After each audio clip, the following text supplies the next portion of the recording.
Les amis, c'est terminé du côté d'Agboville. L'Africa Sport a été battu par le ES Agboville sur le score de 2-1. L'Africa Sport qui avait ouvert la marque, on se disait enfin, cette année, l'Africa Sport sera au rendez-vous. Mais les Verts et Rouges, comme depuis 4 ans, ont encore échoué au pied du mur. Les amis, cette équipe de l'Africa Sport que j'ai vu jouer, pour ne pas passer par 4 chemins, ou bien pour ne pas tourner autour du pot, n'a aucun fond de jeu. Je me pose même la question, est-ce que ces joueurs de l'Africa connaissent l'histoire de ce club? Oui, c'est très important. Il ne suffit pas de venir seulement dans un club, mais il faut connaître l'histoire de ce club, le passé de ce club. Ce que je viens de voir, c'est Agboville qui voulait monter en Ligue 1.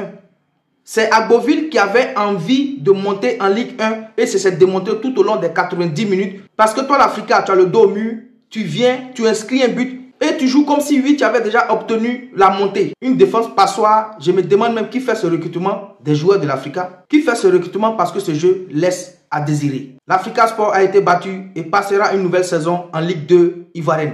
Dommage pour ce club mythique ivoirien qui, depuis relégué en Ligue 2, n'arrive pas à revenir en Ligue 1. On ne sait pas pourquoi. Mais comme chaque année, l'Africa Sport en début de saison vient en fanfare et en fin de saison retourne en trompette. Et ce jour, je pourrais dire même l'Africa ne retourne pas en trompette, mais retourne en flûte. Parce que ces joueurs de l'Africa n'avaient pas le niveau pour remporter ce match. Agboville avait le niveau, il l'a emporté. Quand tu as des matchs importants que tu dois gagner pour engranger le nombre de points, et que chaque année, c'est le même scénario qui se répète toujours à la dernière journée ou bien avant la dernière journée, on vient toujours coiffer l'Africa Sport au poteau. Je pense que ces joueurs devaient au moins regarder dans le rétroviseur. C'est pour ça que j'ai dit tout à l'heure, est-ce que ces joueurs de l'Africa connaissent le passé de ce club? Parce que ce qui s'est passé l'année dernière avec le Isca, normalement, devait jouer le match de la vie. Mais ce qu'on a vu ce soir, on parle de ce terrain du Côte d'Ivoire d'Agboville, on a tout dit, mais finalement, il y a eu 22 acteurs.